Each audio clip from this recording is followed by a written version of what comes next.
ഗവർണറെ അധിക്ഷേപിച്ച M M മണി. ഭൂനിയമ ഭേദഗതിയിൽ ഒപ്പുവെക്കാത്ത ഗവർണറെ നാറിയെന്ന് M M മണി വിളിച്ചു. തന്നെ ഞാൻ 10 പറയണമെന്ന് വിചാരിക്കാൻ തുടങ്ങിയിട്ട് കാലം കുറയായി. ഭൂനിയമ ഭേദഗതിയിൽ ഒപ്പുവെക്കാത്ത ഗവർണറെ നാറിയെന്ന് എം എം മണി വിളിച്ചു. ഇങ്ങനത്തെ എന്തൊക്കെയോ ഹോബികളാണ്. അയക്കെന്തറ പ്രാന്താണ്. തൊടുപുഴയിലേക്ക് ഗവർണറെ വ്യാപാരികൾ ക്ഷണിച്ചതിലും മണിക്ക് പ്രതിഷേധമുണ്ട്. ക്ഷണം പിൻവലിക്കണമെന്നും മണി ആവശ്യപ്പെട്ടു. നിനക്കൊന്ന് അറിയാനേ വടിവാൾ പ്രാചീനെ, ഞാൻ കാലിച്ച വാളെടുക്കും, അടിച്ച വാള് വെക്കും. എന്നെ കൊണ്ട് വെറുതെ ടൂൾസ് എടുപ്പിക്കല്ലേ. നിയമസഭ പാസാക്കുന്ന ബില്ല് നിങ്ങളെല്ലാം കൂടെ തെരഞ്ഞെടുത്ത് അയച്ചതല്ലേ ജനപ്രതിനിധികളെ? അതിൽ ഞാൻ ഇന്ന് ഖേദിക്കുന്നു. അവർ പാസാക്കിയതാ നിയമം.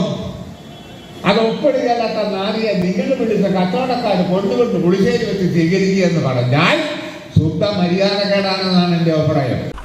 ഇതാണ് ഹൈറേഞ്ചിലെ വിപ്ലവ സിംഹം സഖാവ് ശശിയാശാൻ. എനിക്ക് നിങ്ങളോട് വഴക്കുള്ളതെന്നൊന്നും പറയല്ല, ഇത് ശരിയല്ല. ഈ നാടിയെ പേരാൻ നിങ്ങൾ പോകേണ്ട കാര്യമൊന്നും ഉള്ളതല്ല. എന്നെ കഷ്ടല്ലേ, കോമൺ സെൻസ് ഇല്ലാത്തതിന്റെ കുഴപ്പേ. അല്ലെങ്കിൽ ബുദ്ധി പറഞ്ഞു കൊടുക്കാൻ അവൻ ആരെങ്കിലും വേണ്ടേ? ആകെയുള്ളൊരു തൊട്ടിക്കൂട്ടുകാരൻ. ഇത് ശരിയല്ല. ഈ നാടിയെ പേരാൻ നിങ്ങൾ പോകേണ്ട കാര്യമൊന്നും ഉള്ളതല്ല. ഞാനാണ് എന്റെ അഭിപ്രായം എന്നാണ്.